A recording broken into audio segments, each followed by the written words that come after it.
Buenas tardes a todos. Muchas gracias por acompañarnos en este evento. Mi nombre es Luz Marina Rivas y soy la coordinadora de la maestría en Literatura y Cultura y agradezco que nos acompañen en esta conversación entre la escritora Estercilia Simanca y la profesora Adriana Campos de nuestra maestría y quien también forma parte de la línea de investigación de literaturas afro e indígenas, que coordina la profesora Graciela Maglia. Bienvenidos todos y la profesora Adriana pues hará las presentaciones y va a dirigir la conversación. Muchas gracias, Luz Marina. Pues les doy la bienvenida a todos al evento y le agradezco a Luz Marina la presentación y a Estercilia su amabilidad al aceptar nuestra invitación a este evento y pues a charlar una vez más sobre su autoría y sobre su construcción sobre su construcción de autoría y su producción narrativa. Pues quisiera presentar en primer lugar a Estercilia. Estercilia Simanca Puchaina es una escritora wayú que nace en la comunidad indígena del Paraíso, del resguardo Caisemapa en 1975.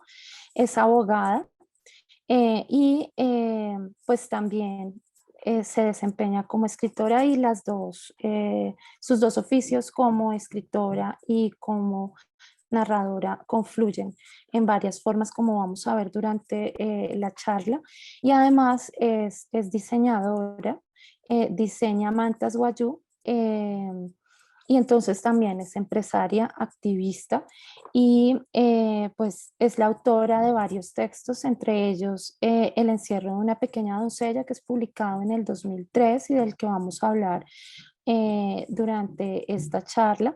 Su cuento más famoso y el que ella dice que es su cuento insigne, el cuento que también nombra su blog, donde había publicado durante varios años sus cuentos, es Manifiesta no saber firmar, nacido el 31 de diciembre, que es publicado en el 2005. Y pues luego ha realizado varios cuentos que fueron recogidos en una antología de cuentos que se llama Por los Valles de la Arena Dorada, publicada con Lo que leo.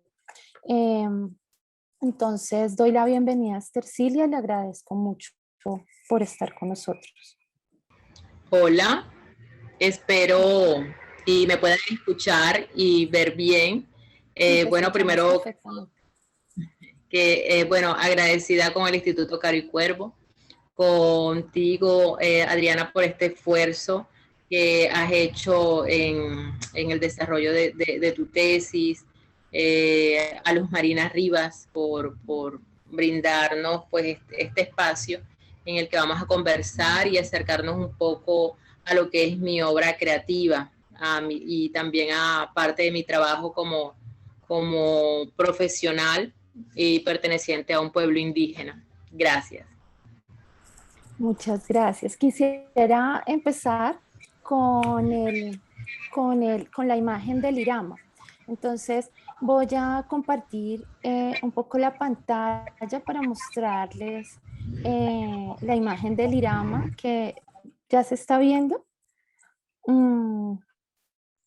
Sí, que hace parte parte de la portada de Por los Valles de la Arena Dorada.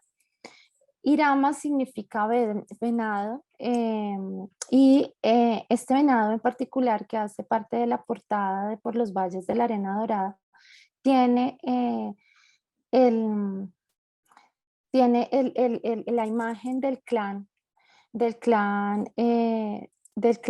que hace parte el Irama, que es el clan Epinayú. Entonces, quisiera preguntarle a Estercilia sobre esta imagen y sobre por qué, pues, pues coloca la imagen del clan, porque pues siempre este Irama tiene un doble significado en su narrativa y quisiera que nos ahondara un poco en él. Bueno, les pongo un poco en contexto por qué el Irama, o por qué Irama, o por qué me considero una mujer Irama. Bueno, resulta que yo nací en 1975, 5 años después que se expidiera el decreto 1260 del 70 por el que nos inscribieron a todos los que estamos en este panel y los que nos están escuchando, en el que primer apellido el del padre, seguido el de la madre. Bueno, resulta que antes de ese decreto estaban las partidas de bautismo. Y bueno, de parte de materna, mi mamá tampoco escapó de ese orden, y mi mamá ostentaba 2 clanes en su documento de identidad. Era Puchaina Epinayú, es decir, el clan de ella quedó como segundo apellido. Entonces, cuando me toca el registro a mí, pues va primero el apellido de mi papá, que es Arijuna, que no es indígena, que es afrodescendiente, y seguido el primer apellido de mi mamá, que es el clan de mi abuelo. Entonces, digamos que yo, cuando iba a la ranchería, a mi comunidad, tenía de un lado a los Epinayú y de un lado, pues, al único Puchaina que había en esa comunidad o en nuestra familia, que era mi abuelo, y que representaba una autoridad dentro de nosotros con respecto también a los Epinayú, o sea, una posición dominante tenía él, y los Epinayú me reclamaba que porque yo llevaba el Puchaina, si yo era Epinayú. Y con esto, cuando uno va adquiriendo pues cierta visibilidad y renombre dentro de la comunidad, es cuando más te exigen ser más visible, hacer más visible tu clan, en palabras precisas. Una de ellas, mi bisabuela, mamá Victoria, era quien más me recriminaba, pero ya con tantos años de llevar y que la verdad es que como mi abuelo siempre fue como que ese contacto en el mundo guayú, no me parecía justo como que desplazarlo. Entonces yo decidí hacerlo visible en mis textos, por eso la portada, porque el animal totémico de los Epinayú es el venado, que es nativo de América, y no otro animal como se conoce, el cual es el burro. El burro fue una introducción, un aporte de Occidente a América, y quise visibilizar pues el tótem propio en mis textos, y también en esa identidad con la cual me presento en mi literatura, y ahondar en lo que son las mujeres Irama, y que pues son aquellas que no pasamos por el encierro y que guardamos siempre algo de rebeldía, de contestar, de contrarrestar, de ser inquisidoras en ciertos aspectos cuando no estamos de acuerdo con ciertas prácticas. Entonces quise reforzarme, más que civilmente, más que en un documento de identidad, en mi literatura. Y además, pues, que en la comunidad guayú saben, pues, cuál es mi territorio, cuál es mi clan y todo esto. Pero bueno, todo eso hace parte de esa posición dominante de los decretos, de las leyes colombianas con respecto a nuestro derecho propio. Y bueno, yo vendría siendo como la tercera generación que fue inscrita bajo esos órdenes. Y bueno, y por ese amor profundo y admiración y respeto que le tengo a la memoria de mi abuelo, pues continúo con el Puchaina, que es uno de los 17 clanes como segundo apellido, pero territorialmente, filialmente, soy Epinayú, y ahí está en la portada. Te agradezco mucho, pues, ayudarnos a entender esta parte de la portada. Te oía la parte del Irama, ¿no? Autonombrarse como Irama también es autonombrarse como una mujer que no pasó como por el encierro. tú en varias entrevistas has hecho la definición del Irama como siervo eternamente infantil y rebelde, y has dicho en muchas oportunidades que define también no solo eh, no solo a ti como persona, sino también a tus personajes. Sin embargo, en el primer cuento que te defines como Irama, paradójicamente el término de Irama y las mujeres Irama no están, que es este cuento del encierro de una pequeña doncella, pero a partir de este cuento siempre en las entrevistas te has definido como Irama. ¿Por qué plantearlo desde allí, desde un cuento en el que narras eh, eh, pues el encierro de una pequeña doncella que es Iguacachi, que dura un encierro muy largo de 3 años y tú te defines desde allí? Bueno, a ver, a ver, a ver. Bueno, yo te contestaría de la siguiente forma. Apegándome lo más que pueda a la realidad, es que como yo no pasé por el encierro, pero siempre fue un deseo muy íntimo pasar por él. Pero resulta que ya en mi clan no había esa tradición del encierro. Al yo estudiar en Maicao, en un colegio privado donde también habían varias niñas en mi misma, ¿cómo te digo?, condición, acceso a la educación y con proyectos con ellas educativos. No obstante, con cierto, o ¿cómo te digo?, con mayor vínculo con la tradición cultural, algunas pasaban por el ritual del encierro muy corto por el tema del estudio. ¿Por qué? Porque ambos padres eran guayú. Entonces, era como que ese prestigio que se me fue negado, porque dentro de mi clan, o sea, mi mamá no pasó por el encierro porque iniciando, su abuelita lo dañó porque le regaló un guineo maduro, un banano. Eso no se puede comer en el encierro. La hermana de mi mamá tampoco pasó por el encierro porque ella no dijo que le había llegado la menstruación. Entonces, cuando eso ocurre en un clan, se rompe la tradición y no es como que una obligación de que sus hijas pasen. Pero yo, al crecer vecina de un barrio donde está casi toda la Alta Guajira, todos tienen rancherías en la Alta Guajira, como es el San Martín en Maicao, y estudiar en un colegio privado en el barrio San Martín me hacía tener contacto con esa parte de la Alta Guajira y que tenía conciencia de que es un privilegio pasar por el encierro porque uno adquiere ciertos protocolos.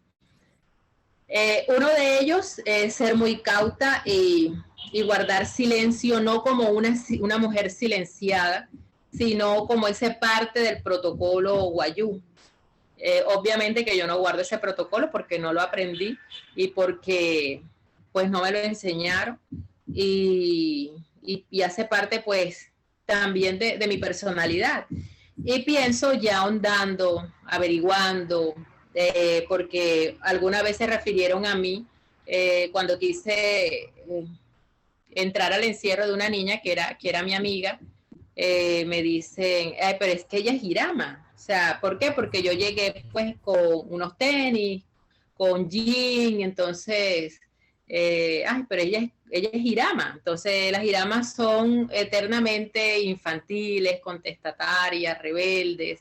Entonces, yo no podía dañar el encierro de la chica y empecé a ahondar en ese tema de las mujeres Iramas y me gustó. Entonces, algo que yo anhelaba, terminé pues ya como que anulándolo como ese vacío, porque yo lo manifestaba así, es un vacío cultural que tengo y que la única forma que tenía de llenarlo era escribiendo el encierro de una pequeña doncella e inventarme el encierro de cómo hubiera sido mi encierro. Y tú sabes que está narrado pues en dos voces de una chica que pasa por el encierro y otra que no, porque su madre no es guayú. O sea, no es mi caso, pero quise poner en perspectiva cuando se es mestizo, es decir, cuando se es hijo de guayú, pero no heredan territorio ni clan. No tienen quise la pues, línea porque me parece, matrilineal. ajá, no tienen, y que me parece como que un tanto injusto, porque el hecho de que no seas hijo de una mujer guayú no deja de ser indígena. Entonces quise como que referirme muy superficialmente, porque es un tema que necesita un mayor profundidad. Entonces lo abordé desde el encierro para luego pues reaparecer en un cuento pues corto, describiendo a esa mujer Irama, a esa mujer que es la que decide quién va a ser su compañero, quién va a ser su marido, la que tiene un capital, porque se fue engrosando, pasando el tiempo, nadie le pedía la mano, entonces se va engrosando, van pariendo los animales, entonces se vuelve una mujer rica y con una dote impagable. La Entonces, julamia. Tu esa es cuento la de julamía. julamia. Esa es la julamía, pero como te decía, ellas son primas. Sí, con el Son, Irama. porque la julamía pudo haber pasado por el encierro, pero es tan rica que no hay como, no hay quien pueda pretenderla. Y la Irama, bueno, pues no pasó y hace literalmente lo que a ella le da la gana, lo que está prohibido, pero si ella siente que hacerlo va a reivindicar ciertas cosas, pues lo hace y no le importa. Tanto es así que mis tíos dicen eso ya es asunto de ella, o sea, no se meten conmigo ni ninguna decisión que yo tome, ni me la cuestionan ni nada. Sí, el cuento del Irama, el pequeño Así cuento, es. es mucho más breve que el del encierro, pero se nota un poco más el lugar autobiográfico, aunque siempre te has negado a que tus cuentos sean autobiográficos, o sea, nunca eres personaje de tus cuentos, aunque sí queda esa marca del Irama como infantil y rebelde, porque todos tus cuentos son protagonizados por niños y pues son rebeldes porque son irónicos, tienen mucha ironía, dicen muchas verdades políticas, sociales y hacen críticas internas y externas. Entonces te quisiera Sí. preguntar por ese lugar del niño en los cuentos, porque siempre De creas mis personajes niños. sí, tus personajes niños y otros que son mujeres, ¿no? Entonces hay, como tú dices, muchos son cuentos hermanitos y otros son cuentos primos. Primo. Entonces, las hermanitas son estas mujeres, empezando por Iwa, aunque ahí se podría incluir a Jimai, ¿no es cierto? El niño que está enamorado de Iwa. Sí, sí. Bueno, porque siempre serán niños y porque siempre será esa mujer Irama. Porque las mujeres Irama o las mujeres venado y los niños no les da pena preguntar y son más directos al hacer una crítica.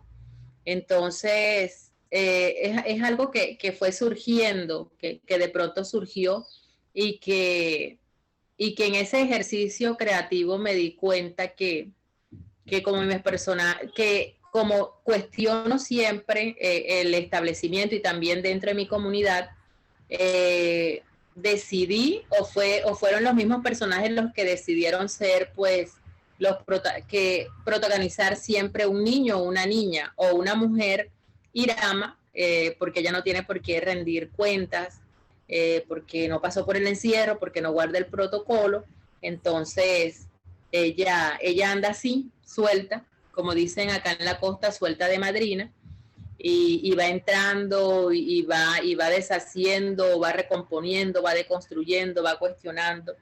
Por eso en un poema que escribí en el 2018, que es un poema, yo digo, bueno, yo no soy poeta, ni poetisa, ni no sé cómo que al fin qué terminología es, pero yo decidí cuando escribí en el 2018 Los Niños Guayú, en una de las líneas coloqué los niños guayú no saben que siempre serán mis personajes. Es por eso, porque ellos no hay alguien más cruel que un niño cuando te quiere cuestionar o cuando te quiere criticar. O sea, que un niño te dice así de frente, está fea, tienes ese pelo no te luce, o sea, cosas así. Y también cuando te dice, está muy bonita, me gusta tu ropa, me gustaría que mi mamá hablara como tú, o sea, cosas así.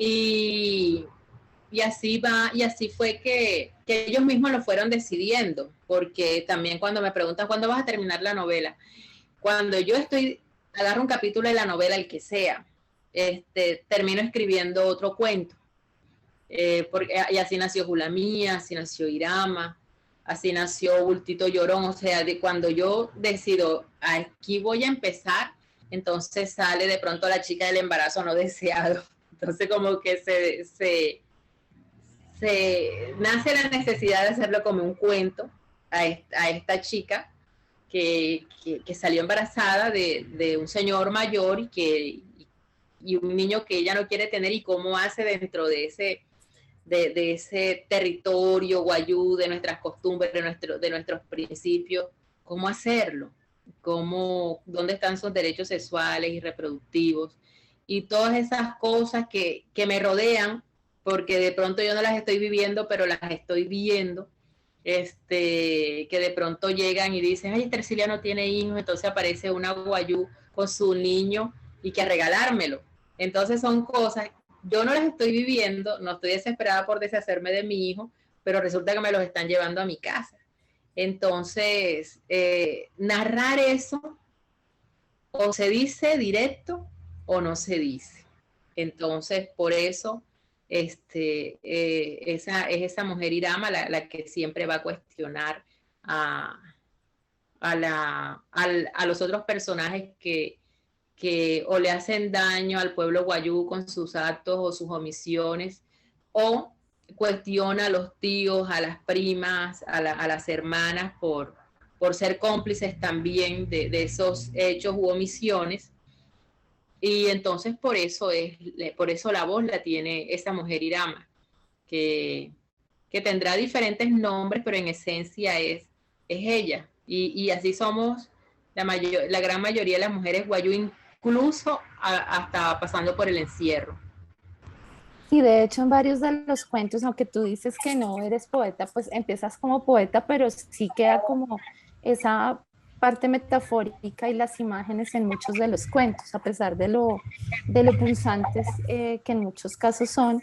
Y entonces recordaba en Bultito Llorón, Cara de Indio, que es este cuento que nos estabas refiriendo de esta mujer que rechaza a su hijo precisamente porque es no deseado.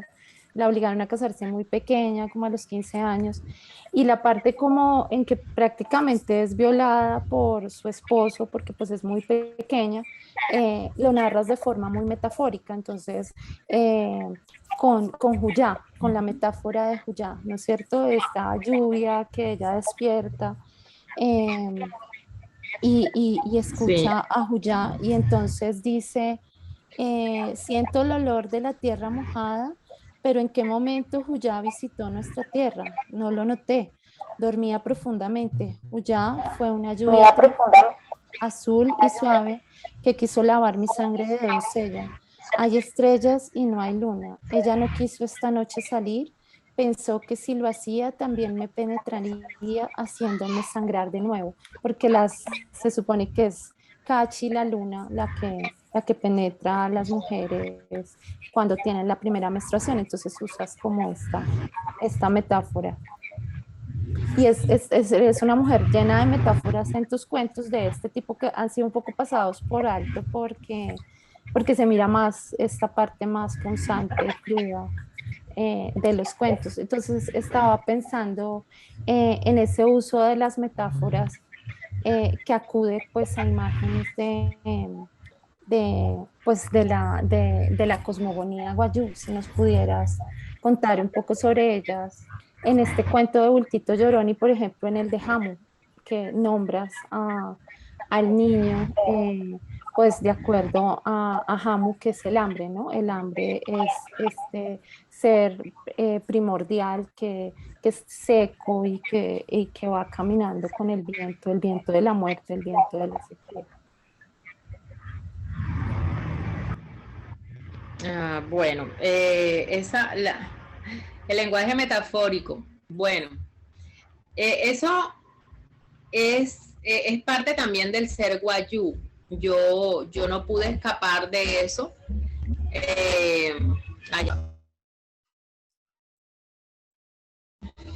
Yo no, o sea, como guayú, no pude escapar,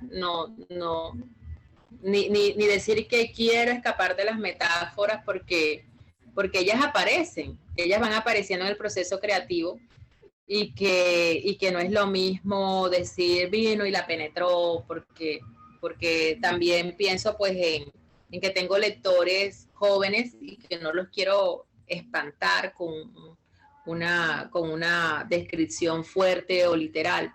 Entonces las uso y es ahí donde dicen, Ercilia tiene un lenguaje poético, pero es que los guayú y en su gran mayoría son así, puede ser el guayú más parco, la guayú más parca, de muy pocas letras, de muy pocas palabras, perdón, pero adorna para acuñar este término, lo que quiere decir, para dar la noticia de un nacimiento, para dar la noticia de una muerte, para dar cualquier tipo de noticia o de mensaje, él lo elabora. Y bueno, yo no pude sucumbir, no pude escapar y sucumbí a eso. Entonces, pero lo mío es la prosa, la narrativa, y así ha sido. Siempre me colocan invitada poeta guayo, entonces digo, no, yo no soy poeta, siempre estoy como que haciendo la observación en esa parte en cuanto a mi género. Pero digamos que ese es como que un sello distintivo en la oralidad guayú. El uso de las metáforas, escoger las palabras y así. Eso hace parte también en esa conciliación del lenguaje, de los hechos con las palabras, para que uno pueda narrar bien esos hechos, pero sin lastimar el oído del lector, ¿sí? Porque para eso van a una crónica judicial, donde como dicen por acá, la tiran plena, pero esto cuando uno decide que va a escribir y lo va a hacer por el resto de la vida, tiene que elaborar esas palabras para llegar al punto. Por ejemplo, uno de los proyectos que tengo, yo no sé si te lo conté, es que yo quiero hablar de las violaciones, de los abusos sexuales que ocurren en la comunidad guayú. Pues en todos los pueblos indígenas ocurren, pero aquí se silencia mucho. Aquí se silencia mucho y lo minimizan a una ofensa que se puede pagar y no pasa nada. Entonces es como que elaborar ese cuento para que el niño, el menor, la niña, no tenga miedo de decirle a su futuro o agresor o el que la está mirando o el que lo está mirando, decirle que me miras, o sea, confrontarlo. Y hablar de eso no como si fuera pues el propiciador de algo, sino como la víctima, y a la víctima hay que darle ya esa voz fuerte, porque muchos niños callan, la mayoría de los niños de mi comunidad callan es porque sienten que hicieron algo malo. Entonces, voy a acudir mucho a las metáforas porque es que aunque las use, los chicos que me han leído lo han entendido. Y antes de publicarlo, mis primeros lectores pues son mis sobrinos, a los que les leo, y ellos entienden. Entonces, ese es uno de los proyectos que tengo, de que darle voz a los niños que han sido silenciados con respecto a la violencia ocurrida dentro de su comunidad. Y así, en eso estoy. Es un tema que me desvela, porque a veces quedan ¿cómo es la palabra? Quedan impunes en la ley ordinaria, que es la punitiva, y queda resarcida en la nuestra. Entonces, a través del pago de una ofensa, y eso no es una ofensa. Entonces, podría ser ese título, no es una ofensa. Entonces, ahí voy. Pero sí, la metáfora está ahí siempre, pero es por eso, por ese ADN onírico que tenemos nosotros. No pude escapar y si no pude escapar fue porque no quise hacerlo. Sí, te quería preguntar por otra metáfora, que es la metáfora de la Purowi en tu ensayo de la Purowi de Uchumoy, en donde ya el renombrarse es precisamente para renombrarse, para posicionarse como narradora y no como poeta. Entonces, que era lo que nos estabas diciendo ahorita, de que muchas veces te dicen la poeta guayú, pero eres la narradora.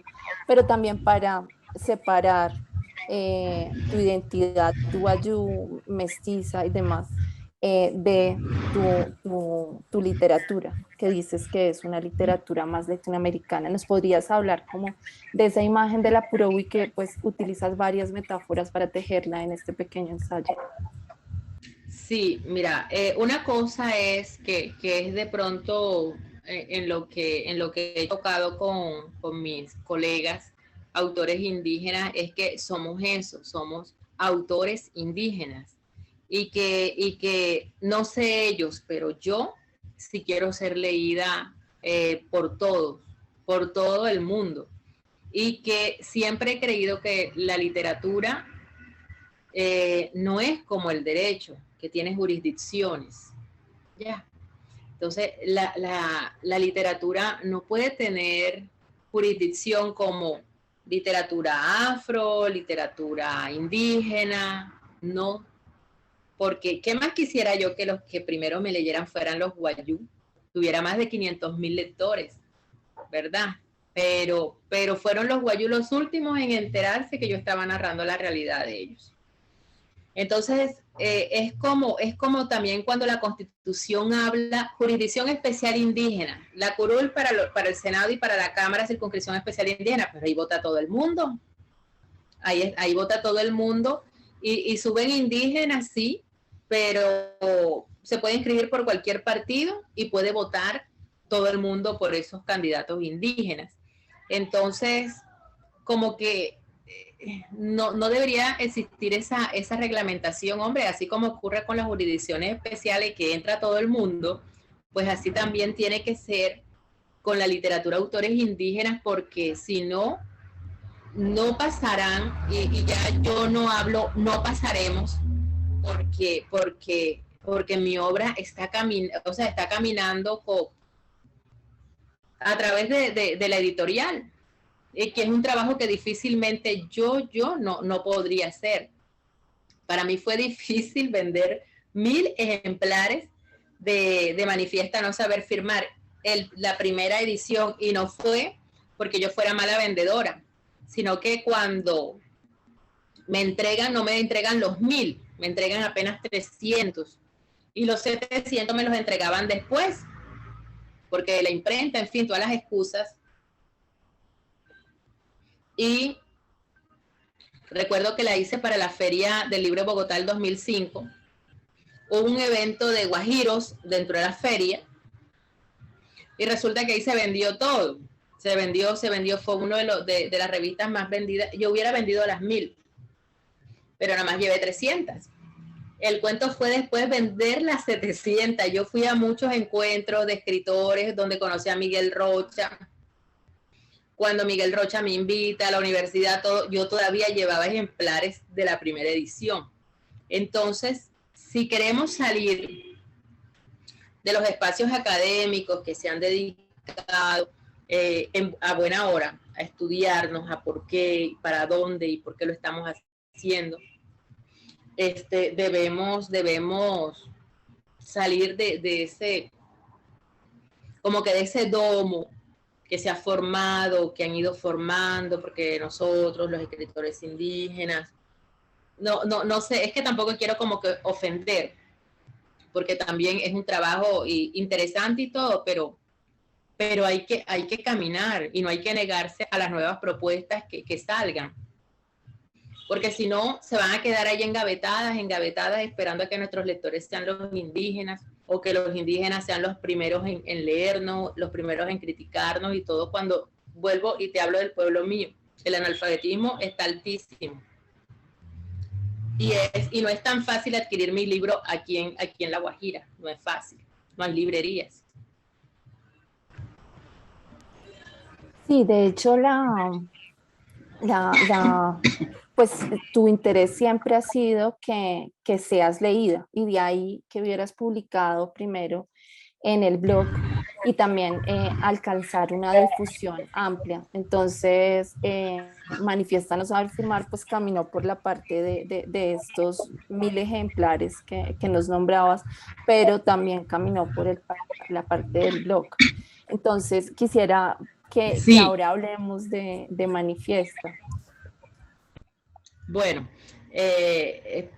continuando y retomando lo de Manifiesta, es que mi objetivo, como yo le digo a mis amigos, a Hugo Jamioya, Freddy Chicangana, Miguel Ángel López, entre otros, es que yo quiero pasar de lo escrito al oral, y no que yo entre a narrar en la comunidad, sino que sea la misma comunidad la que narre mis cuentos, y que Manifiesta No Saber Firmar sea tema en los velorios, que Manifiesta No Saber Firmar sea tema en unos debates políticos, y de hecho así ha sido. Entonces creo que Manifiesta sí logró ese cometido, porque él comenzó primero en el blog. Yo lo publiqué en el blog, después, lo publiqué después. Primero fue en la edición que tú viste, La Rosada, y lo subí al blog porque virtualmente me iba a funcionar más. Ahí uno va contando las visitas, empezaban pues a imprimirlo, y se fue, como te digo, caminando por toda Latinoamérica, pienso yo, porque a donde iba, México, no, es que yo lo bajé de tu blog, y en Venezuela lo bajé de tu blog. Entonces no era como que ese círculo, así como a veces siento como que tan cerrado, y en ese latinoamericanismo, por decirlo así, con el que yo me identifico, es por esa mezcla también de lo que yo soy, de las influencias de mi papá, de escuchar sones cubanos, de escuchar la música de Juancho Polo Valencia, todas estas cosas. Eso también pues hace parte de esta formación creativa, y como yo les digo a ellos, es que yo no me voy a presentar como la Pocahontas así de la literatura, con mi pelito liso, con mi maquillaje, no, ni tampoco vengo a hablar desde el colibrí ni del arcoíris. Yo vengo a hablar de cosas serias que tienen que repercutir en una realidad en el pueblo guayú. Yo no quiero de pronto aparecer así, como te lo acabo de decir, como la chica de Roma. No, algo tiene que reflejarse en la comunidad. Debe servir para algo la literatura, debe servir para algo el derecho, en ese ejercicio de la responsabilidad social, porque no es lo mismo uno presentarse como Estercilia Simanca, cédula de ciudadanía, número tal, expedida en Barranquilla, a decir Estercilia Simanca Puchaina, sea o no mi clan, porque yo puedo decir Simanca Puchaina Pinayú, y lo puedo hacer y lo puedo colocar en una escritura pública y salir en mi cédula y todo eso. No es lo mismo. Y cuando uno tiene esa pertenencia y ese ejercicio de esa responsabilidad social, la literatura tiene que servir para algo. El oficio, porque no necesariamente tiene que ser literatura, el oficio, la profesión que uno tenga, debe servir para algo, repercutir colectivamente en tu comunidad. Entonces, esa ha sido como que la discusión, ha sido la discusión, y y no, tampoco ha sido mi pretensión presentarme como la guayú más pura, o sea, con esos purismos, con esos guayusismos, no, no porque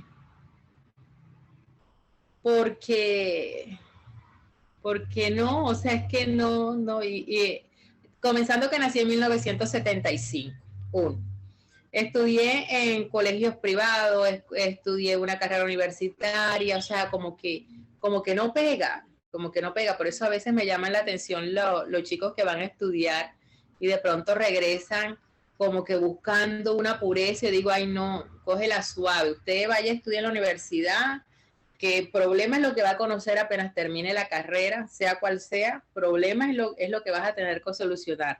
No te preocupes por rescatar la cultura, porque la cultura no está desaparecida, ni se está desapareciendo, ni va a desaparecer.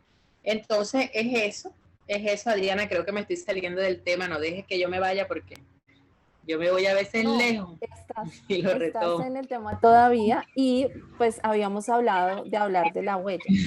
La huella es otra de las marcas de Estercilia Simancas. Esta vez como abogada, en esta fusión entre escritora y abogada y pues con este vínculo con la realidad. Entonces, quisiera mostrarle al público otra de las imágenes que tengo por acá, que es la de tu segunda edición, que me aclarabas que era no la primera, porque yo pensaba que era la primera, aunque también tenía la primera, pero no sabía cuál era primera. Esta es la segunda, que es la de Manifiesta no saber firmar, y entonces aquí aparece la huella. Manifiesta no saber firmar, nació 31 de diciembre, que pues es tu cuento insignia, el que nos venías hablando, que pues narra esta problemática de las cédulas en los 60s y 70s, donde pues fueron registrados arbitrariamente por la Registraduría Nacional personas de la comunidad guayú con nombres que pues eran ofensivos y todos con la fecha de nacimiento 31 de diciembre, sin importar cuándo hubieran nacido, y a todos les colocaban manifiesta no saber firmar y colocaban como su firma la huella. Pero entonces la huella también la tomas como este sello, este emblema de autoría como abogada en estas obras que son un poco obra objeto, obra documento, donde colocas casi que esos indicios de la realidad para probar que no es un cuento macondiano, como lo has dicho en otras veces, sino que fue una realidad. Entonces quisiera que nos hablaras como de este emblema y este doble significado que tiene la huella, tanto como abogada como también indicio de este cuento de Manifiesto. Bueno, la huella. Yo te comentaba, y lo he comentado también en otras oportunidades, es que en el 99.9% de los casos guayú, esa es la firma de un ciudadano guayú o un ciudadano de cualquiera de los pueblos indígenas de Colombia y de Latinoamérica. La huella digital. En esa portada quise, pues, al lado de mi nombre poner la huella digital como para conectarlo con la de los otros guayú que también aparecen ahí y que manifiestan no saber firmar. Entonces, pese a que yo sí sé firmar, preferí colocar pues una huella al lado de mi nombre para hacer esa conexión con las personas que hacen parte pues de la portada y de los cientos de guayú que fueron cedulados un 31 de diciembre y que manifestaban no saber firmar. En este tema del ejercicio del derecho, a mí me buscan muchísimo, creo que es a la única abogada a la que los guayú buscan por el tema de cambio no de nombre, sino de la fecha de nacimiento, que ese es el problema mayor. Después del nombre, o yo creo que la fecha de nacimiento es el problema mayor, porque muchos niños fueron cedulados como si tuvieran 21 años y 18 años, antes del 70. Porque antes del 70, la mayoría de edad era los 21 años. Y Y cuando vamos al tema de, bueno, vamos a que me autentiques un poder para empezar a hacer el trámite.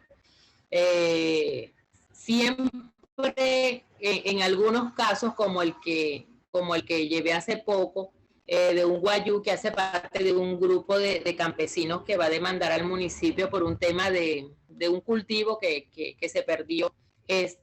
Dentro de ese grupo de campesinos había un solo guayú.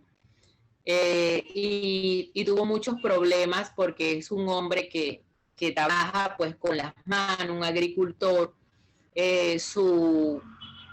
Ya había aprendido, o sea, una cosa que no entendía en la notaría, pero como yo estaba afanada ese día, porque eran más de 10 personas con las que yo estaba autenticando un poder, él aprendió a firmar, aun cuando en su cédula dice no firma. Pero como ellos son los guardianes de la fe pública, no permitieron que él viera su nombre. Así hubiera firmar porque la cédula decía no firma. Bueno, ¿qué se hace aquí? No la huella, doctora. Bueno, tomemos la huella del cliente.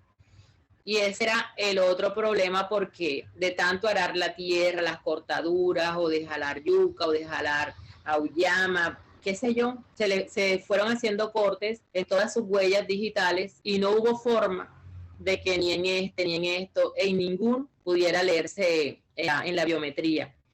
Entonces, se borraron las huellas digitales del trabajo. Se le borraron las huellas digitales, sí. ¿Y qué tocaba hacer? Ir a la registraduría. Yo lo sigo esperando, él está ahí en stand-by, porque él hace parte de ese grupo de campesinos, pero había que ir a la registraduría para que certificara que él es él. Cuando ya sabiendo firmar, y por mucho que, bueno, que yo no insistí mucho, la verdad, es tan fácil recibirle la firma, porque es que él ya sabe firmar, no, que tiene que ser la huella porque la cédula dice no firma.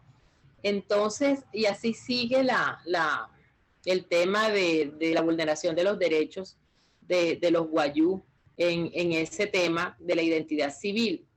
Y que esta vez, cuando se pudo firmar con la huella, no se pudo porque por ya temas,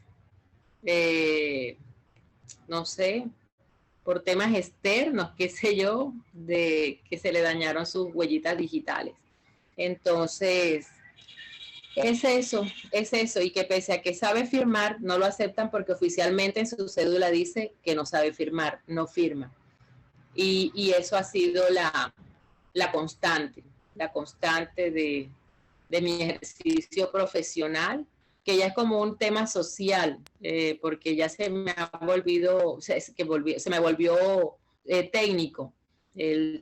Antes de evitar una resolución de minoría de edad, hagamos esto y esto. Entonces, cuando me doy cuenta que cuando les pidieron la cédula apenas tenía 12 años, tenía 9 años, hay casos en los que uno queda aterrado, porque como el funcionario de la registraduría en ese tiempo, estamos hablando del 61, del 60, del 65, no se dio cuenta que estaba cedulando a un niño de 9 años y le estaba poniendo 21 años, y él está joven, pero estaba llegando a los 100 años de edad, o a veces se pasa de los 100 años y está por fuera del sistema, porque ya cuando pasa determinada edad, como que primero tienes que ir a demostrar una fe de supervivencia, o sea, ir a buscar una fe de supervivencia y demostrar que estás vivo, y eso es ante notario.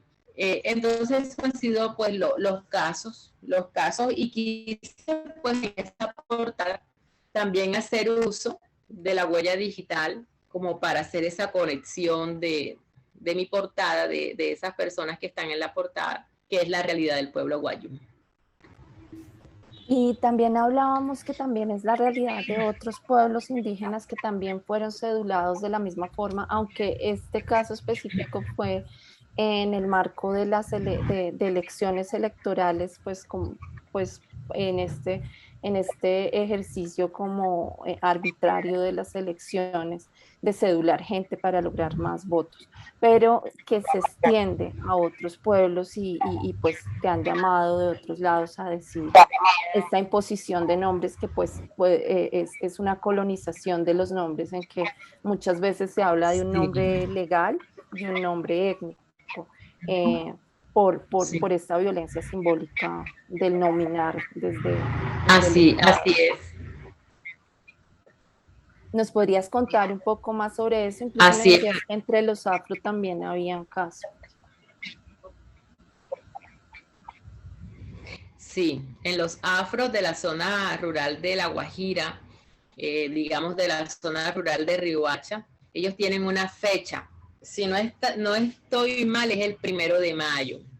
La gran mayoría. Es una fecha así como que muy específica. La gran mayoría y a ellos les pasó lo mismo que los guayú, claro que ellos lo festejan de una forma pues muy arijuna. Hace poco, bueno, ya son varios casos en los que celebran los 109 años de la matrona tal y es una anciana afro, pero digo, es que es lo mismo, seguramente la cedularon de 15 años y por eso puede contarse con 109 años. Y eso ha sucedido, me lo manifiestan muchas amigas de la zona rural de Riohacha, Estercilia, pero eso también sucede acá. Danos unos talleres para nosotros también contar, así como lo cuentas tú. Y sí me ha llamado la atención, pero pero yo ahí sí respeto las jurisdicciones. Es un tema que tienen que hablar ellos, aun cuando yo pudiera por mi parte afro, que entre otras cosas estoy invitada a una antología de autores afro, pero sí siento que debe ser narrados por ellos y que lo que puedo apoyar es en un taller para, para, para mostrar esa realidad a través de las letras. Pero sí sucede en todas esas zonas rurales de campesinos, afrodescendientes, indígenas, no necesariamente guayú, sí ocurrió. Y algo muy bonito, porque ya todo no puede ser dramático, es que cuando un niño nace un 31 de diciembre en el hospital, es cuando yo digo, sí, se volvió oral. En los hospitales o las clínicas dicen, este es guayú porque así se arijuna, porque nació un 31 de diciembre. Entonces es algo que yo digo, oye, sí, caló y que de pronto alguien me escribe, nació mi sobrina, alguien de Bogotá, un 31 de diciembre. A esta le pueden dar la cédula guayú, cosas así. Entonces, siento que sí se logró el objetivo de que ya la gente lo expresa como parte de esa tradición oral.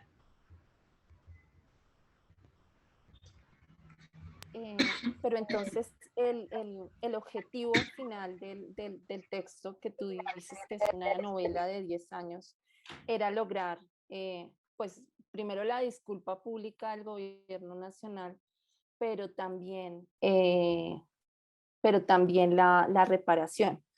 Y lo logras después de varios años y lo logras no solo para el pueblo guayú, sino también que quede pues que los niños indígenas de todo el país puedan ser nombrados letra por letra, como se escribe en sus lenguas en la registraduría y respetado también su fecha de nacimiento y demás, en un documento expedido por la autoridad indígena de cada sitio. Entonces, quisiera que nos contaras un poco sobre eso, sobre la gestión de esta circular que después, como armas estas revistas objeto, luego en la publicación de Hamu, que es el cuento sobre los niños que mueren por hambre entre los Wayuu, y que es una denuncia frente al Cerrejón, también colocas a manifiesta y listas también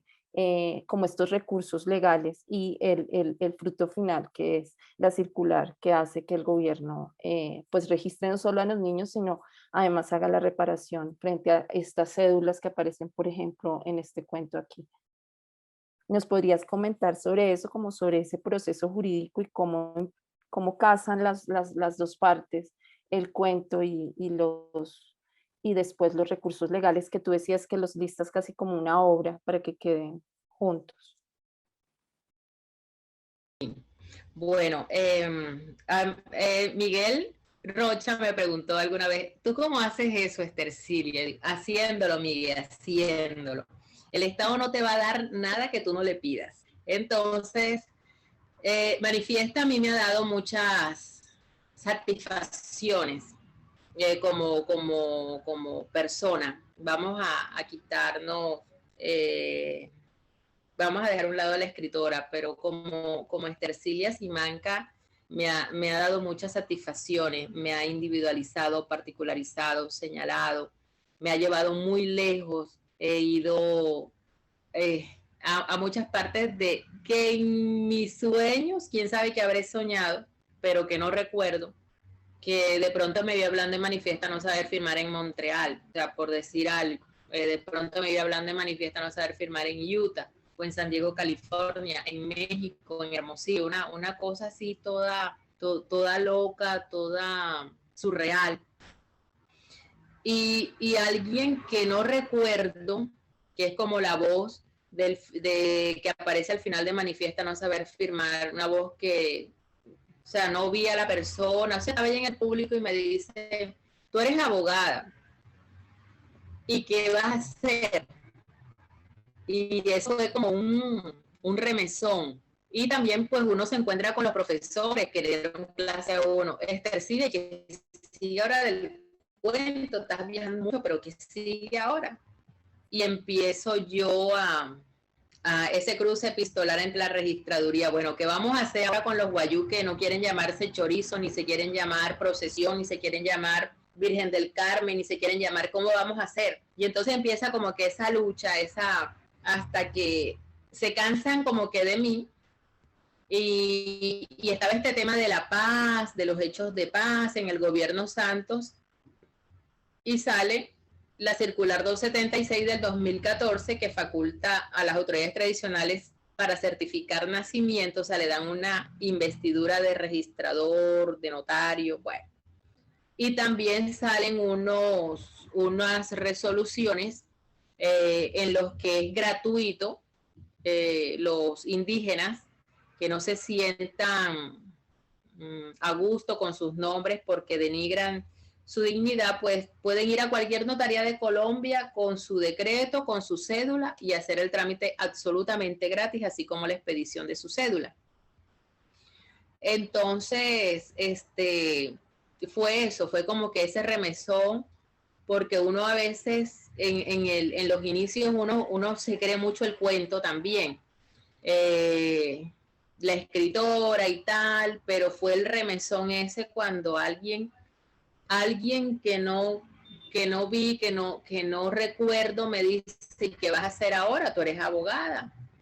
¿Qué viene ahora? ¿Qué recurso? Bueno, obviamente que tuve que fabular un poco, no, claro, sí, por supuesto, ahora que llega a Colombia empezamos las acciones legales porque antes primero tenía que hacer visible el tema, o sea, se me salió la abogada ahí y así fue que sucedió y empiezo yo y cuando veo ya la primera respuesta a la registraduría que me llena de molestia, el guayú que se llama así es porque se quiso llamar así. No, y empiezo, no, eso no fue así, y empiezo yo y ellos me respondían, vamos a hacer una mesa de trabajo. No, se hace otra jornada de cedulación para los que no tengan cédula, una cuestión que era muy facilita, pero ya con la expedición de la circular ya es otra cosa. Y otra cosa porque ahora desde el 2014 los chicos pueden, en su registro civil, en el espacio de notas, va a la pertenencia al pueblo indígena, el territorio, el clan, y ese niño no tiene por qué volver a solicitar una partida, que digo, una certificación indígena. Y para los nacimientos del 2014 pueden solicitar esa consignación o esos datos en el espacio de notas. ¿Qué sucede? Que los funcionarios desconocen a veces los decretos y las normas. Y todos los indígenas no tienen acceso a esa información, y no todos los notarios tienen acceso, ni le estudian, ni tampoco van a asesorar al usuario. Y no todos somos abogados. Entonces, por una parte sí es satisfactorio, pero también por otro lado uno como que queda, pero tanta lucha y estamos como que en el mismo punto.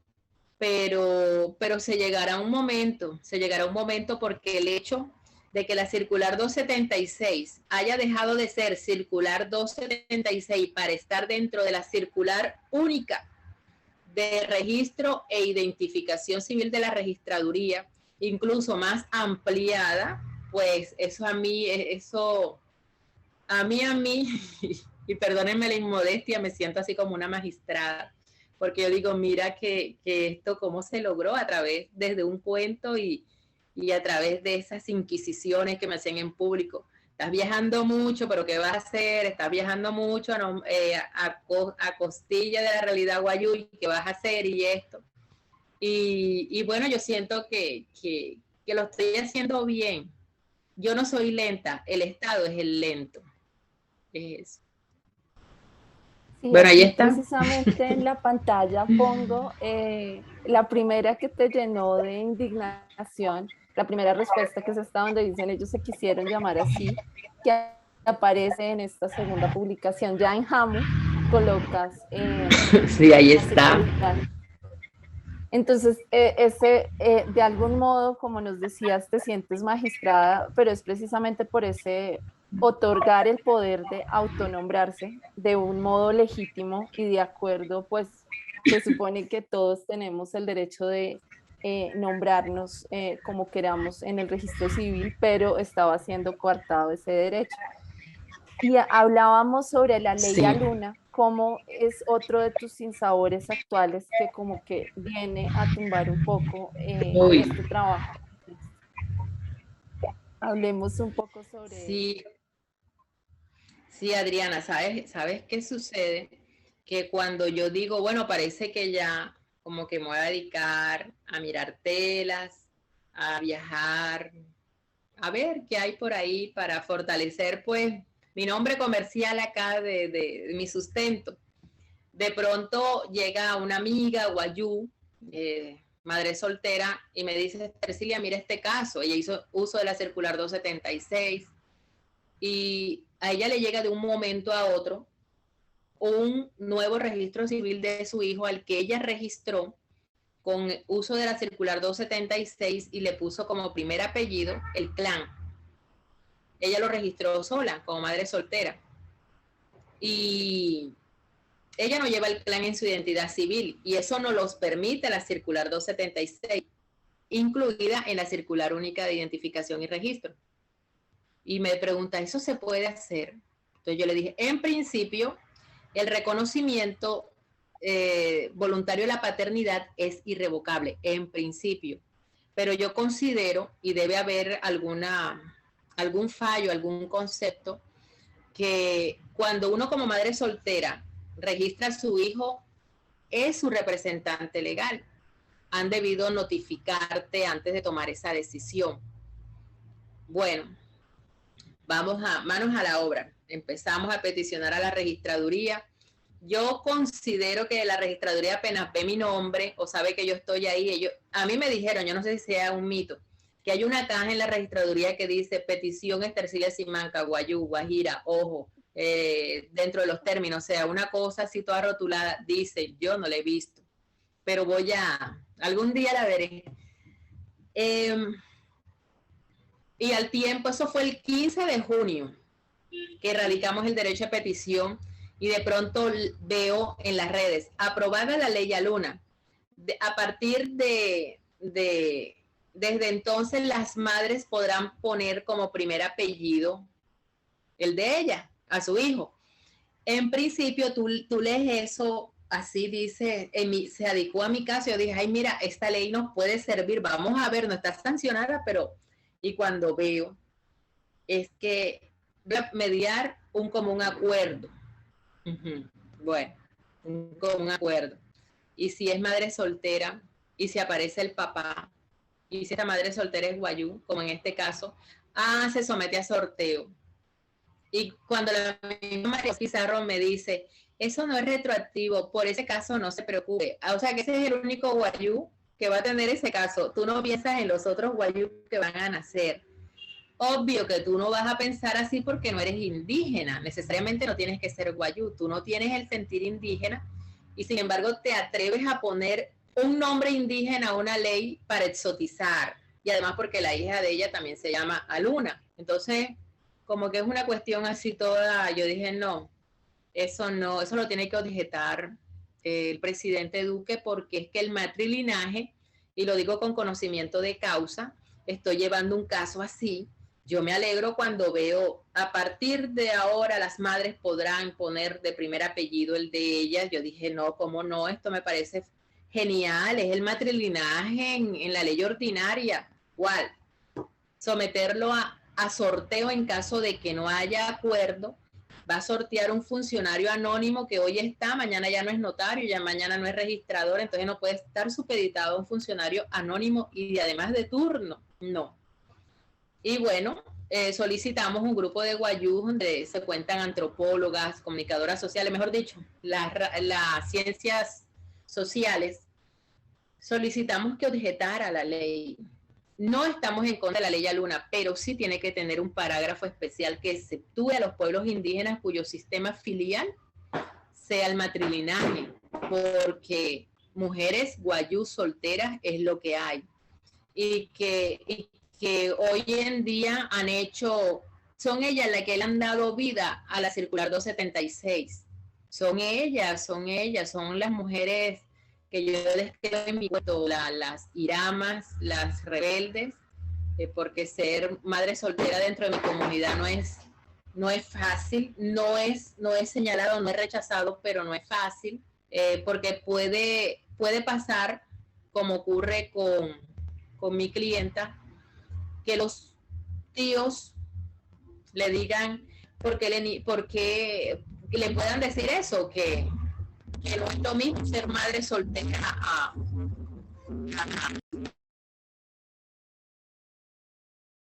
Se está entrecortando. Que no es lo mismo que el niño tenga, o sea, que puede tener su papá, pero un papá con todas las de la ley, no solamente el apellido de primero. Pienso que eso también hay que ganárselo, sino que ya el niño decida cuando tenga 18 años. Y bueno, solicitamos la objeción en caso de que no la objeten. Bueno, ya tenemos un bloque de constitucionalistas de una prestigiosa universidad, voy a decirlo, la Universidad del Rosario, donde vamos a preparar una demanda de una exequibilidad parcial y que sea la misma corte la que establezca esa excepción de los pueblos indígenas. Entonces, ahí estamos y en la lucha, Adriana, porque esto es de lucha. Escribir es muy bonito, pero escribir la realidad te obliga, y en el sentido noble de la palabra obligar, porque hay obligaciones bonitas, a buscar soluciones, porque hay mucha gente que se queja en el Facebook, en las redes sociales, y yo digo, no se quejen, presenten acciones. Si no las saben hacer, yo los ayudo. Estaban haciendo una queja en el Facebook porque es que hay que sacar cita para la cédula de ciudadanía. ¿Y qué hacemos con los guayús, sobre todo de la registraduría de Uribe, que no tienen acceso a internet, que no tienen? Sí, pero es que el Facebook, Mark Zuckerberg no es el que te va a solucionar eso, ni lo que te estamos leyendo. Usted tiene que ir con una petición, agotar todos los recursos administrativos o la vía gubernativa, como le decía, con la registraduría.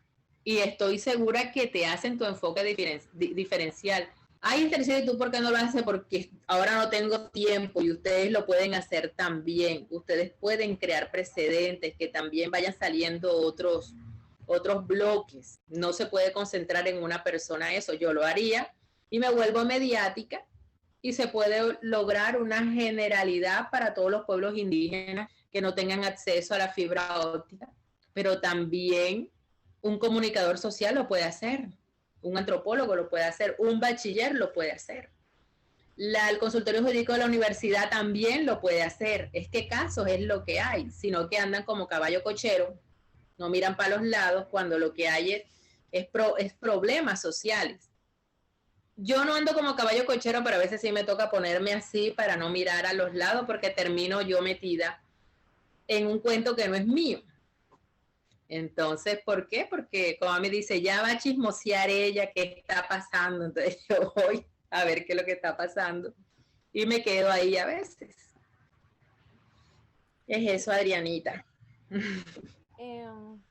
Pues ya nos toca ir cerrando, pero quería hacerte una última pregunta pequeñita con respecto a Busco Chinita para que me haga los oficios, que es también pues una forma de violencia simbólica para renombrar también niñas, en las que también se renombran niñas, pero es una forma de esclavitud para las niñas guayú, pero que también se extiende a muchas niñas campesinas en el territorio nacional y a otras niñas indígenas. Entonces, era un tema que ya había sido tocado por Vicenta María Ciosi y que tú retomas en este artículo pequeño que se llama Busco Chinita para que me haga los oficios, que es pues casi que un mini cuento al inicio muy punzante y luego, y bastante pues incómodo de leer, que es tu fin, y luego al final haces la denuncia ante el ICBF por medio de esta columna periodística. Entonces quisiera que cerráramos con este tema, que también es una imposición de nombres, pero también es una forma de esclavitud moderna. Sí, bueno, esas son todavía las tareas que faltan por hacer a la sociedad colombiana y delimitando el problema a la sociedad guajira. Yo no te voy a negar que hay niñas guayú que han contado pues con la suerte, vamos a decir suerte, de llegar a familias que las han acogido, que comienzan primero pues como niñeras o como la dama de compañía de la niña, la niña arijuna que se encariña con ella, que se va también a visitar la ranchería o porque es la hijada de la señora de la casa y va adquiriendo cierto estatus. Entonces llega otra niña guayú con menos estatus y pasa a ser esta la sirvienta de la niña guayú que adoptaron primero. Y así como que se van ganando esos espacios y que hay casos, digamos casos exitosos donde han salido niñas profesionales. Algunas con completo desarraigo hacia la comunidad y quedándose para siempre con la familia que le dio la educación. Como hay casos en los que de la cocina no sale. Yo conocí una niña en Riohacha a la que le anularon completamente la sonrisa y era un odio a los guayú, primero porque su mamá le entregó y la mamá me dice, yo queriendo hacer un bien, pero dejó que la niña cumpliera 18 años, la entregó muy pequeña, nunca entró a la escuela. La mamá me busca a mí porque le dijeron que Estercilia te puede ayudar. Pero en ese proceso, y además yo conozco a la señora, a la que supuestamente pues íbamos a abordar, pero en ese proceso cumplió 18 años y la niña nos repudió, yo me incluyo, a los guayú, que le dijo directamente a la mamá, usted me entregó y yo no me quiero ir para allá, yo me crié aquí, a mí no me gusta el monte, el agua me hace mucho daño allá ¿qué voy a hacer allá? ¿No será que ustedes me quieren casar porque vienen ahora? Pero fue una niña a la que se le negó la educación. Entonces, cuidando a una viejita, a la mamá de la señora con la que pues intentamos establecer un diálogo, y la señora pues se defendió y dijo, es que yo no me opongo a que ella vaya, pero ya la niña no quería ir y era un repudio hacia el pueblo guayú, porque ella nos dijo así, yo de indio no gusto, yo no trato con indio. Entonces, bueno, ya se van los indios otra vez, pero fue un hecho muy doloroso, porque yo tenía al frente una niña resentida, tanto con la familia que la tenía como con la familia que la entregó, ya. Y era una niña a la que siempre yo veía, pero nunca la vi sonreír. Entonces fue una niña a la que le borraron la sonrisa. Y bueno, yo le comentaba a una amiga hace poco que yo, sino que Adriana, uno, pues son cosas que no hay que comentarlas, sino que ya uno sacarla, así como hago con mis cuentos, lo saco.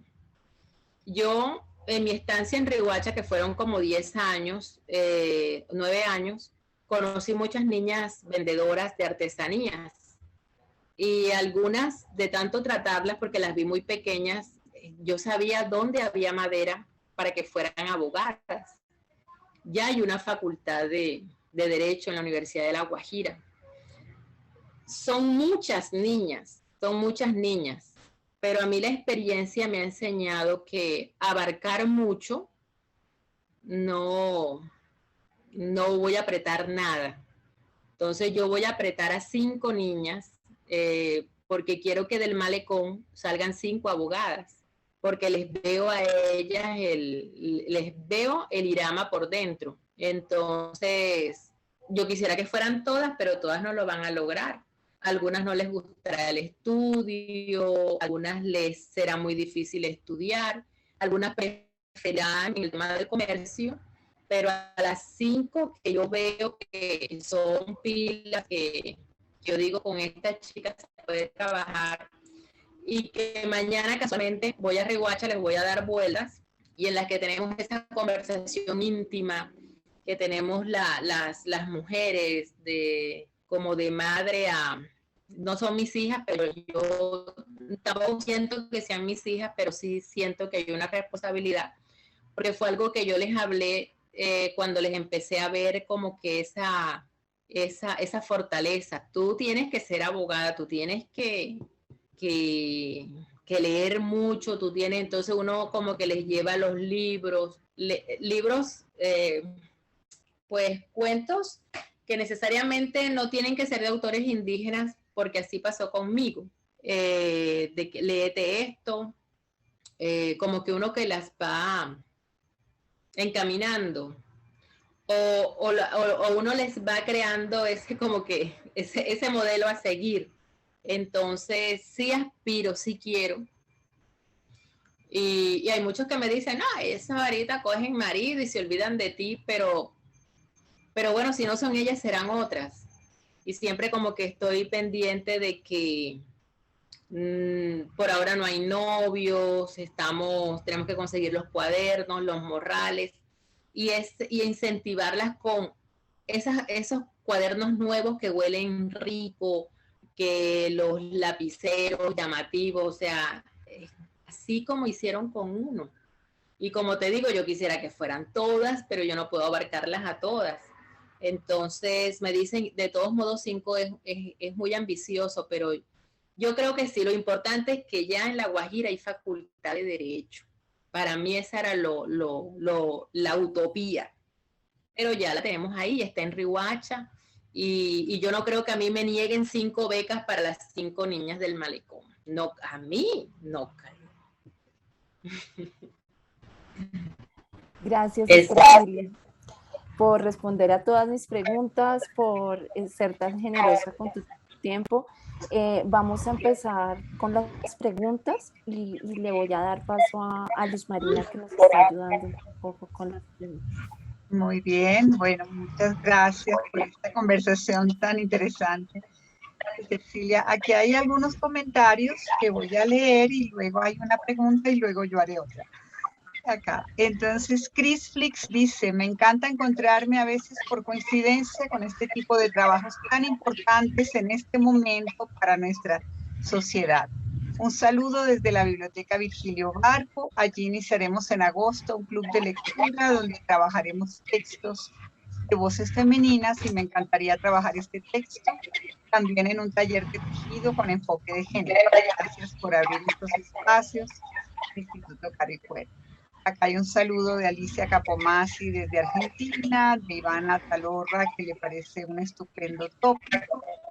Y pregunta Abel Wally Valderrama, ¿en qué mejoró la realidad socioeconómica del pueblo guayú con la cedulación?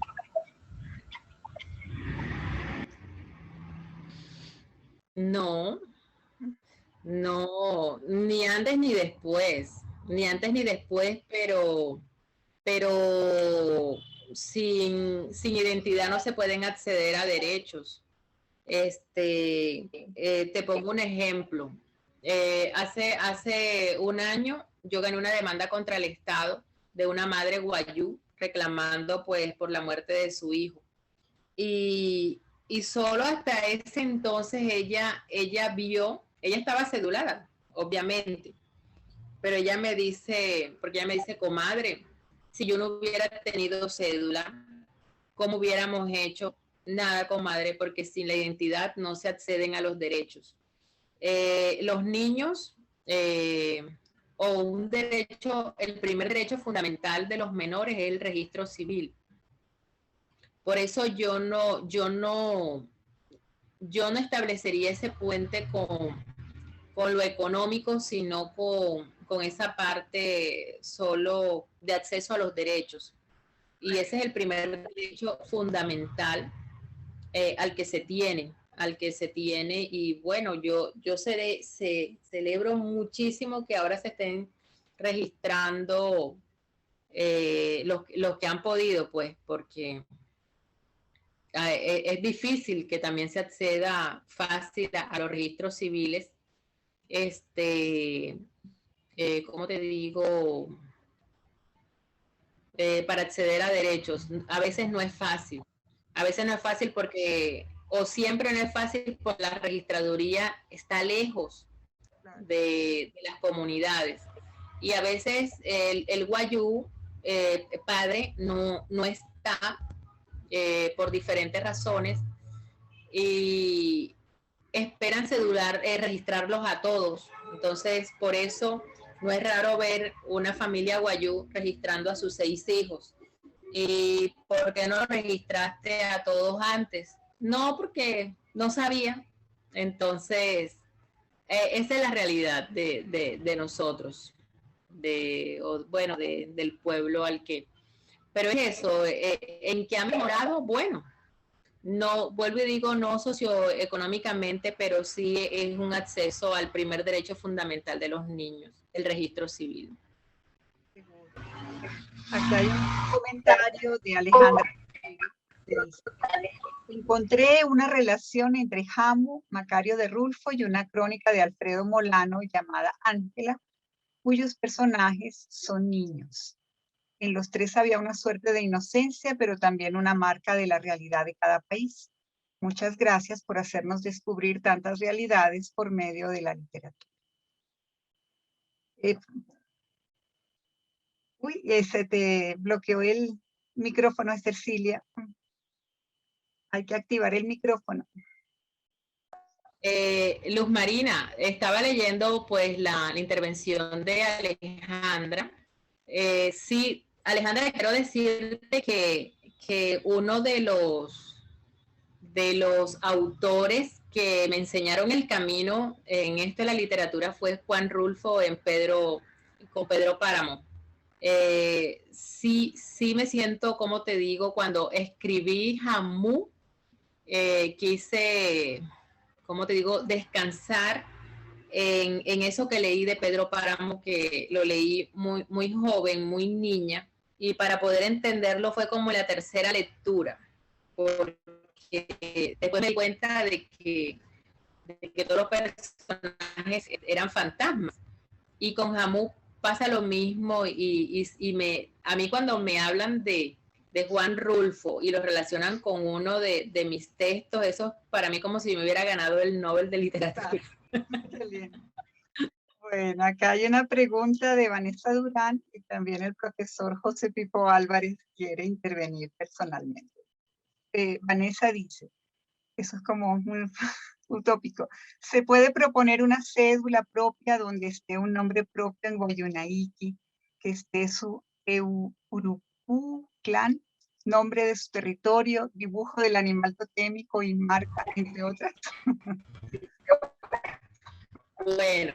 Bueno, allá iba. Resulta que lo que yo le pedí a la registraduría en octubre del 2014 es qué posibilidades hay de que hagamos una mesa de trabajo, yo siempre con unas pretensiones elevadas con la registraduría, hagamos una mesa de trabajo, como nosotros somos un pueblo indígena transfronterizo, yo quisiera que estableciéramos una cédula indígena, que eso se puede con voluntad política. Bueno, y ahí le establecí el clan, el pueblo, como emulando un poco lo que hizo Chávez un tiempo en Venezuela.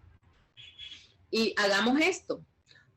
Obvio, yo sabía que me iban a decir que no, pero algo me tenían que decir. Y sale la circular 276, que hoy es la circular, que está incluida en la circular única.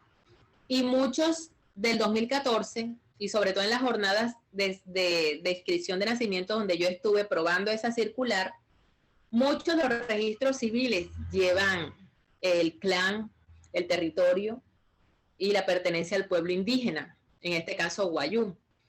Ustedes, los que estén en Colombia, van a revisar, Adriana, tú lo puedes revisar si tuviste un hijo después del 2014, revisa con lupa donde dice datos del padre y datos de la madre. Entre paréntesis vas a leer para pueblos indígenas matrilineales, y cuando yo leí eso, yo ahí leí manifiesta no saber firmar los cientos de derechos de petición y las respuestas y la circular 276, lo leí ahí. Entonces, eso sí es posible si hay voluntad política. Y cuando el Congreso de Colombia de verdad lleguen congresistas que piensen y que legislen para pueblos indígenas. Porque sí es necesario, hay un enfoque diferencial, es necesario sobre todo para los indígenas de frontera. Ya con el tema de que tenga pues el dibujo del clan, no. Yo podría llevar cédula indígena. Yo hice todo un estudio, mejor dicho, me estaba preparando para la mesa, pero siento que ya que vaya en el registro civil es un paso gigante hacia esa cédula. Ya, muchas gracias. Bueno, Jimena, podemos darle el micrófono al profesor José Pipo Álvarez, que es experto en lengua y literatura guayú. Por favor. Ajá. Hola, Estercilia, ¿cómo estás? Hola, muy bien. Yo tengo una pregunta que tiene que ver con lo que estás hablando. Tiene que ver con la ley Aluna, pero también tiene que ver con el matrilineaje. Hay un micrófono abierto que no es el mío. Ajá, mucho ruido. La ley Aluna, acerca del orden de los apellidos, básicamente no hace sino poner la opcionalidad del orden de los apellidos. Pero eso ya pasa en muchos países. Por ejemplo, en Brasil y en Estados Unidos, el nombre de la mamá va de primero. En Estados Unidos es así. El presidente Kennedy se llamaba John Fitzgerald Kennedy. Fitzgerald es el nombre de su mamá. ¿Ok? Y así pasa con mucha gente. O sea, en Brasil también. Por eso, por ejemplo, a mí me pasa que cuando uno lee bibliografía en portugués, uno tiene que tener cuidado de poner en la bibliografía el último apellido y no el primero, porque el último apellido es el apellido del padre, y eso es lo que se usa en la bibliografía, en inglés y en portugués. Ahora, la ley Aluna lo que hace es permitir la posibilidad de que se invierta el orden, y eso está muy bien, o sea, eso no hay problema. En muchos países, te digo, el nombre de la madre va primero, el apellido de la madre, ¿ok? A mí eso me parece muy bien. Lo que no me parece bien es el sorteo o la votación de funcionarios que digan, no, vamos a hacerlo así, si no están de acuerdo. Eso está bien. Pero el que vaya primero el apellido de la madre o del padre no tiene consecuencias, porque así pasa en muchos países del mundo, en serio. En Estados Unidos es así, en Australia es así, en Inglaterra es así, en Brasil es así. Entonces, a mí me pasaba cuando estaba en Brasil que me daban en una persona 4 nombres, Juan José Fernández, lo que sea, Falcão, ¿ok? Entonces, yo pensaba que el primer apellido era el del padre. No, ese es de la madre. Entonces, tengo que ponerlo como Falcão o lo que sea en la bibliografía, ¿ok? Así me pasó muchas veces. Pero, ya que eso sucede, veremos qué hace el presidente con la ley Aluna y veremos si hay una manera de hacer la excepcionalidad también o evitar eso de alguna manera que sea el funcionario. Pero de todas maneras, si no es funcionario y no hay acuerdo, ¿qué se hace? Lo que tú propones o lo que propone es que sea obligatoriamente en las sociedades matrilineales el apellido de la madre primero. Eso es lo que se está proponiendo. Eso es lo que yo he visto en Facebook, que si la madre es la que quiere poner el apellido primero, y entonces ese apellido es ella, porque es matrilineal. Eso no lo entendería yo. Otro problema relacionado, Estercilia, es que yo puse aquí en el chat los clanes Wayuu. Yo creo que es un error contra la cultura Wayuu inclusive, usar los nombres de los clanes como apellidos para los registros. ¿Por qué? Porque va a pasar lo que pasa con mucha gente. Por ejemplo, la famosa Gloria Husayú se llama Gloria Husayú porque Miguel Ángel decidió ponerse de apellido Husayú, o se lo pusieron. Pero ese es el clan de él. Pero la madre de Gloria no es Husayú, sino que es Epieyú. Entonces sucede que ella tiene como apellido un clan que no es el de ella. A mí me parece eso muy confuso. A mí me parece mejor experiencia que hubo en Venezuela, ¿ok? Que ahí yo le puse un ejemplo, una cédula Wayuu venezolana, una cédula donde está prácticamente los nombres y apellidos, y luego aparece el clan Wayuu y el Eruku. O sea, el clan Wayuu dice pueblo Wayuu, Eruku, Hayariyu. Y así se preserva en la cédula del clan. Pero si tú adoptas como apellido, y peor también, como hizo la difunta, los padres de la difunta Hayariyu, que pusieron de nombre propio primero un nombre de clan, entonces sucede que vamos a tener Husayús que no son Husayús sino Hayariyu o son Epieyú, y se va a trastocar totalmente el sistema de clanes, porque vas a tener como apellido un nombre que no es el de tu clan de verdad, porque es el de tu papá. Entonces eso va justamente contra el matrilineaje. Yo creo que hay alguna confusión al respecto. Otro asunto que quiero destacar es que sea lo que sea, ahí puso una cédula, como dije, es bueno que también haya una estandarización, porque se están usando como nombres de clanes y como nombres propios y apellidos, nombres que no están correctamente escritos en Wayuuneki. Por ejemplo, eso de Ipuana, eso no es en Wayuuneki, eso es una versión para el español, es Ipuana, ¿ok? Y así pasa por ejemplo, con Husayú, que es Husayú. Entonces yo creo que hay que enseriarse y ver si la sociedad es matriarcal, matrilineal, ok, el nombre del clan debe preservarse. Pero yo no creo, pero claro, eso no es asunto mío, ¿no? Ok, o sí es asunto mío porque yo tengo un hijo guayú, ok. Entonces él es Álvarez Montiel y su clan es Hayaliyu, que es el de su mamá, ok. Entonces, ¿qué sucede?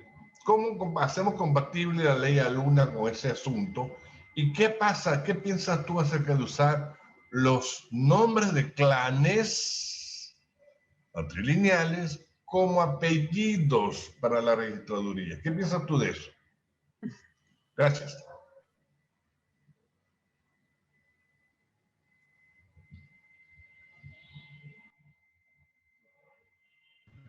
Estercilia, ¿nos oyes todavía?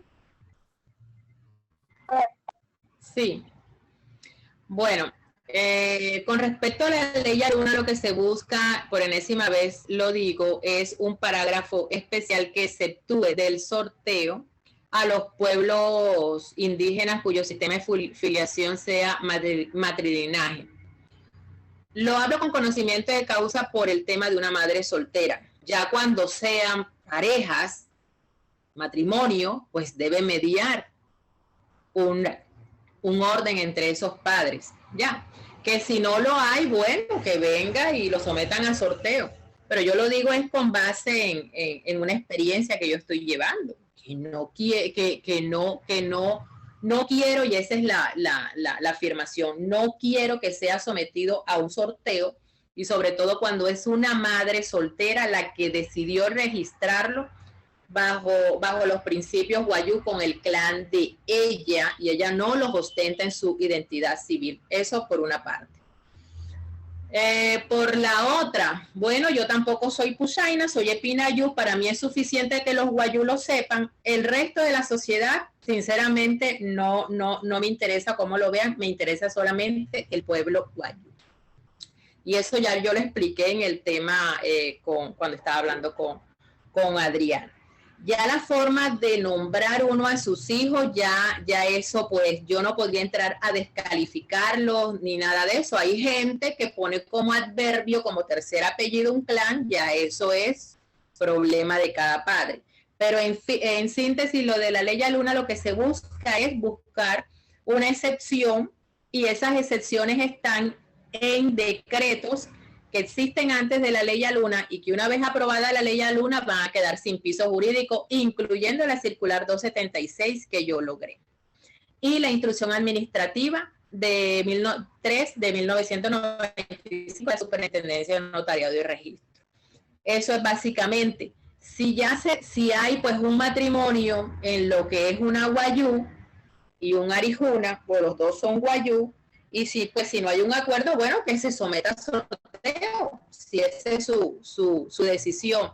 Pero en el caso de mujeres solteras guayú, y eso no tiene por qué ir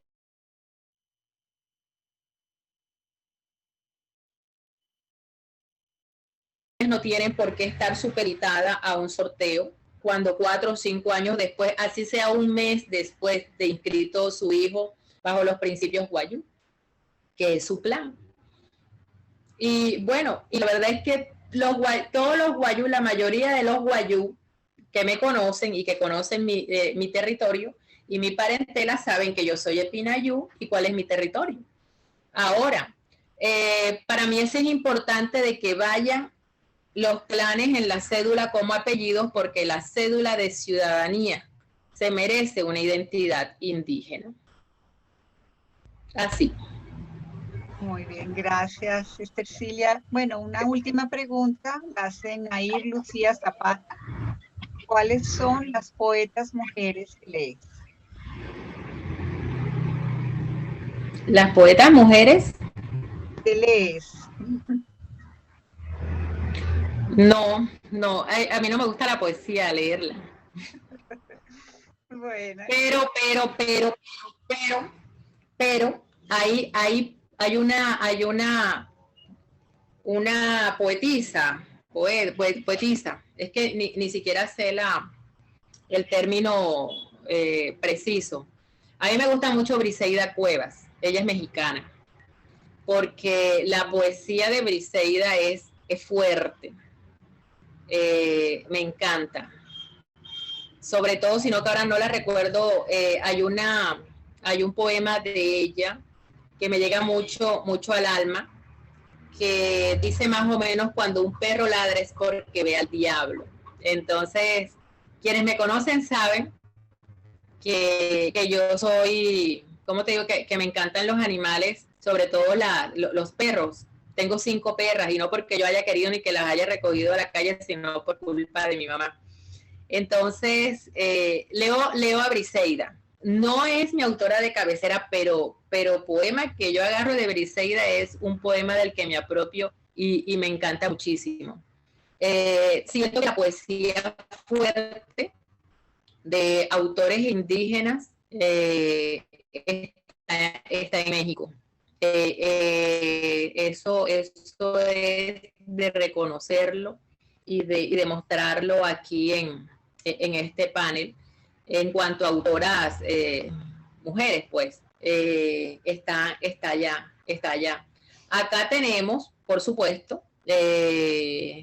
tenemos a mi ahijado, José Ángel Silva, que tengo rato que no lo veo, a Miguel Ángel López, en este tema, pero no tengo, vuelvo y te repito, a una autora de cabecera, pero me encanta la poesía de Briseida Cuevas. Cuando tengan tiempo, que yo me imagino que sí ya la han leído, es ella, y me encanta. Por ahí tengo una antología de poetas mayas que me obsequiaron, Emilio del Valle Escalante, y he leído uno que otro fragmento y me fascinan, me gustan mucho, pero no es un género así que me llame mucho la atención, no. Ya te ha interesado más el cuento, pero hablaste de que estabas haciendo una novela y que de ahí salían cuentos. ¿El proyecto de la novela sigue? ¿Puedes hablar de eso? Sí. Ay, pero es que, como le decía Adriana, los personajes míos son muy bárbaros. Por ejemplo, si me lo permiten, escribiendo en el 2018 un fragmento de la novela, de pronto veo gran pasarela, beneficio de los niños guayú, ¿qué tal? Que no sé qué. Si le van a participar. Yo por principio no participo en pasarela, a mí no me gustan esas cosas. Entonces se me ocurrió por la hambruna, o sea, una pasarela por la hambruna, o sea, no, porque no pega. Entonces escribiendo un fragmento de la novela, sale los niños guayú. Los niños guayú se queman con fogones. Antes de continuar, yo coloqué un comentario en ese texto que hice y manifesté abiertamente: no soy poetisa, o como se diga, pero a veces me salen unas cosas que hacen que años después mire hacia atrás y me diga qué vino estaba tomando, qué me fumé. Entonces dice así: los niños guayú se queman con fogones. Los niños guayú no comen lo que quisieran comerse y cuando quisieran. Los niños guayú buscan el agua descendiendo en pozos en cuyas profundidades hay agua verdosa y un sapo viejo. Los niños guayú cargan a sus hermanos menores. Los niños guayú los registran cada cuanto hay brigadas. Por eso nacen muchas veces. Los niños guayú van a la escuela por la galletica y el guineo maduro que dan en la jornada única escolar. Los niños guayú son buenos haciendo oficios en la casa de los arijunas. Los niños guayú casi nunca lloran, por eso nunca se sabe cuando tienen hambre. Ay, quedó congelada. Saben que ellos son causas sociales en las ciudades grises y frías. Los niños guayú no saben que son estándares de estadísticas de analfabetismo. Los niños guayú no saben que son imágenes en campañas de seguridad alimentaria. Los niños guayú no saben que fueron y son tendencia. Los niños guayú no saben que son niños fantasmas que reciben la alimentación adecuada. Los niños guayú ya no nacen los 31 de diciembre. Los niños guayú ahora escriben con palabras que aprendieron en su breve paso por la educación contratada. Mi hermano nació hoy, 7 de septiembre, llovía, se llamara Rapayet. Los niños guayú no quieren que sus hermanas se vayan con ese señor tan viejo que parece un sapo. Las niñas guayú tampoco quieren irse. Los niños guayú no saben de derechos humanos. Los niños guayú no saben que otros niños guayú han nacido en muchas partes. Los niños guayú no saben por qué los políticos en Ayotzinapa llevan mercado a sus familias en campaña. Los niños guayú no saben que es una campaña. Hay muchas cosas que los niños guayú ignoran, por eso sonríen. Ay, qué hermoso. Ay. Qué duro, qué duro. Muchas gracias, Cecilia. Bueno, entonces, Duro. Diana. Ajá. ¿Aló? Aló, sí. Sí, bueno, Adriana. No, que a veces me toca escribir, que a veces, listo, que a veces uno escribe duro es por las cosas que escucha. Claro. O sea, ¿cómo me van a invitar a una pasarela? No, por supuesto. A ver, dice los niños guayú, yo digo, un texto quedo así desconcertada. muy bueno, muy fuerte, pero muy bueno. Muy bonito. Ese cierre impacta. Bueno, no sé, Adriana, entonces creo que ya nos va tocando cerrar. Entonces te dejo la palabra. Pues yo quería pues agradecerle al Instituto Caro y Cuervo por brindarnos el espacio, tanto a Estercilia como a mí. Como Estercilia lo señalaba, vengo trabajando su obra desde mi tesis doctoral y pues ahora en el Caro y Cuervo también continué mi investigación sobre su obra y sobre David Añiñir, poeta mapuche, que también es muy punzante en su escritura. Y ahorita escuchando a Estercilia recordaba que muchos textos también nacen de esas respuestas a realidades y a invitaciones que también escucha como Hamu, ¿no? Que nace en respuesta a la celebración del Cerrejón, que ya decía, aquí no hay nada que celebrar porque el Cerrejón tiene pues parte de culpa en la muerte por hambre de los niños Bayú, que pues también cita en este texto que nos acaba de leer. Y pues quiero agradecerle a Estercilia por su cuento y por su tiempo, por sus cuentos, el tiempo que me ha dedicado también, que hemos conversado por teléfono, por chat, en persona ya hace varios años, y invitar a todas las personas que nos están escuchando en este momento a leer los cuentos de Estercilia y a leer la literatura indígena que pues está llena de escritores pues muy llamativos en su escritura y con realidades también muy fuertes, pero pues se encuentran muchas posiciones muy distintas.